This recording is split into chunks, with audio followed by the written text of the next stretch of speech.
السلام علیکم پیارے پیارے ویورز، امید کرتی ہوں سب خیریت سے ہوں گے۔ آج آپ سب کے لیے موسٹ رومانٹک ناول لائی ہوں جو بہت ہی زیادہ رومانٹک ناول ہے۔ تو چلیے آج سٹارٹ کرتے ہیں ناول۔ آپ لوگوں کو پسند آئے گا۔ ناول کا نام ہے دا ٹاکسک بیسٹ اور اس کی رائٹر ہے علیشہ خان۔ یہ ناول کو ناولز اردو پر پبلش ہوا ہے۔ آپ لوگ ان کی ویب سائٹ بھی وزٹ کر سکتے ہیں۔ تو چلیے سٹارٹ کرتے ہیں ناول۔ وہ اس وقت ایک سنسان جنگل میں موجود اس کھنڈر نما گھر کے اندھیرے کمرے میں موجود تھا۔ وہ کمرہ نہ زیادہ بڑا نہ چھوٹا بلکہ درمیانہ تھا۔ بیچ میں ایک ٹیبل رکھی ہوئی تھی جس کے آس پاس 6 کرسیاں تھیں۔ وہ کمرہ مکمل طور پر اندھیرے میں ڈوبا ہوا تھا۔ سامنے ٹیبل پر رکھا لیپ ٹاپ جس میں وہ کچھ تلاش کر رہا تھا۔ اکیلے پن میں بھی اس کا انداز وہی تھا جیسا سب کے سامنے ہوتا ہے۔ چہرہ ہوڈی میں مکمل چھپا ہوا تھا۔ ہاتھ میں ایک لسٹ موجود تھی جس میں کچھ لکھا ہوا تھا۔ کافی دیر تک وہ اپنے لیپ ٹاپ میں مصروف رہا، پھر ہاتھ میں پکڑی لسٹ کو دیکھ کر کچھ ٹائپ کرنے لگا۔ تبھی اس کے موبائل پر کسی کی کال آنے لگی۔ ایک آگ اگلنے والی نظر اس نے اپنے موبائل پر ڈالی اور کال پک کی۔ بیسٹ، وہ آدمی مر چکا ہے۔ دوسری طرف سے یہ الفاظ سن کر بیسٹ کے اندر کا بیسٹ جاگنے لگا۔ وہ اپنے کسی بھی پلان میں کوئی بھی غلطی نہیں چاہتا تھا۔ غصے سے اس کی آنکھیں لال ہونے لگیں جیسے ابھی ہی آنکھوں سے خون رسنے لگے گا۔ مگر اس کا باس سائڈ ایریا کے پیچھے والے ہوٹل کے روم نمبر 203 میں موجود ہے۔ بات مکمل سن کر اب وہ اپنے سرد لبوں سے ایک شیطانی مسکراہٹ لیے لیپ ٹاپ کو گھور رہا تھا۔ You have only 20 minutes۔ اپنے ہاتھ میں پہنی ہوئی گھڑی پر وقت دیکھتے ہوئے اس نے ایک روبدار آواز میں کہا۔ بیسٹ کے الفاظ سن کر اس شخص کے ہاتھ کانپنے لگے تھے۔ بیسٹ کے مختصر الفاظ کا مطلب وہ بخوبی سمجھ چکا تھا۔ ایک غلطی تو وہ پہلے ہی کر چکا تھا اور وہ یہ بھی جانتا تھا کہ اسے اس کی ہر غلطی کی سزا ہر صورت میں مل کر رہے گی۔ یس بیسٹ، سوکھے ہونٹوں پر زبان پھیرتے ہوئے اس نے دھیمی سی آواز میں مختصر جواب دیا اور کام پر لگ گیا۔ مجھے نہیں کھانا۔ آج پھر سے اس نے پورے گھر میں کہرام مچایا ہوا تھا۔ جو بھی نوکر اس کے لیے کھانا لے کر جا رہا تھا وہ کھانے کی ٹرے اسی کے منہ پر الٹ کر اپنا غصہ دکھا رہی تھی۔ یہ کوئی نئی بات نہیں تھی۔ اس نوابزادی کو اب عادت ہو چکی تھی ہر بات پر روٹھ جانے کی۔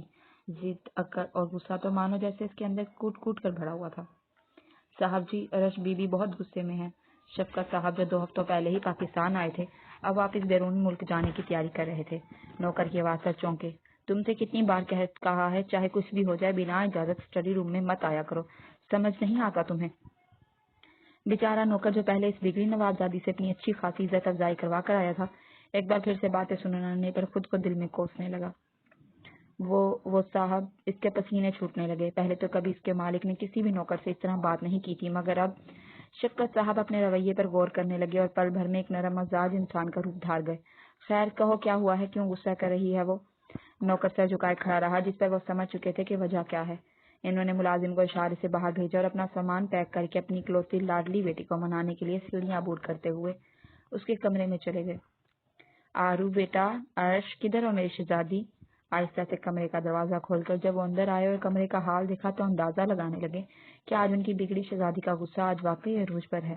وہ منہ بسورے اپنے کمرے کی چھوٹی سی مگر خوبصورت پھولوں سے سجی بالکنی میں کھڑی تھی۔ شفقت صاحب زمین پر ٹوٹی پرفیوم کی بوتلیں دیکھتے ہوئے اس کے پاس باہر بالکنی میں آئے۔ میری شہزادی تو اپنے بابا سے بہت زیادہ ناراض ہے نا؟ اس نے اپنے بابا کی باتوں پر بھی کوئی ری ایکٹ نہ کیا۔ پھر شفقت صاحب نے اس کا رخ شانوں سے پکڑ کر اپنی طرف کیا اور ماتھے پر بوسہ دیا۔ اچھا نا میری جان، بابا سے یوں ناراض تو نہ ہو، چلی جانا اپنے دوستوں کے ساتھ ترکی۔ شفقت صاحب کے کہنے کی دیر تھی، اس کا موڈ ایسے بدلا جیسے کبھی خراب تھا ہی نہیں۔ وہ اپنی بڑی بڑی آنکھیں کسی ڈول کی طرح جھپکاتے ہوئے اپنے بابا کو دیکھنے لگی۔ سچی بابا جانی، آئی لو یو بابا جانی، آپ دنیا کے سب سے بیسٹ بابا ہیں۔ اپنی بالکنی میں لگے پھولوں کی طرح اس کا چہرہ کھل اٹھا۔ اوکے مائی پرنسس، اب جلدی سے اپنی پیکنگ کرو۔ دین تمہارے بعد مجھے بھی UK کے لیے نکلنا ہے۔ دین تمہارے بعد مجھے بھی UK کے لیے نکلنا ہے۔ شفقت صاحب ایک بار پھر اپنی بیٹی کے ماتھے پر بوسہ دے کر وہاں سے چلے گئے۔ علیشہ نے جلدی سے اپنا فون پینٹ کی جیب سے نکال کر نمبر ڈائل کیا۔ ہیلو گائز، فائنلی ہم ترکی جا رہے ہیں۔ دوسری طرف شور و شرابے کی آوازیں آنے لگی۔ وہ خود بھی اپنے پورے کمرے میں خوشی سے جھوم رہی تھی۔ آخر اس کے بابا نے 5 سال بعد اسے کہیں جانے کی اجازت دی تھی۔ نہیں، یہ جھوٹ ہے، میں کسی شہزاد کو نہیں جانتا۔ میں تو ایک معمولی سا بزنس مین ہوں۔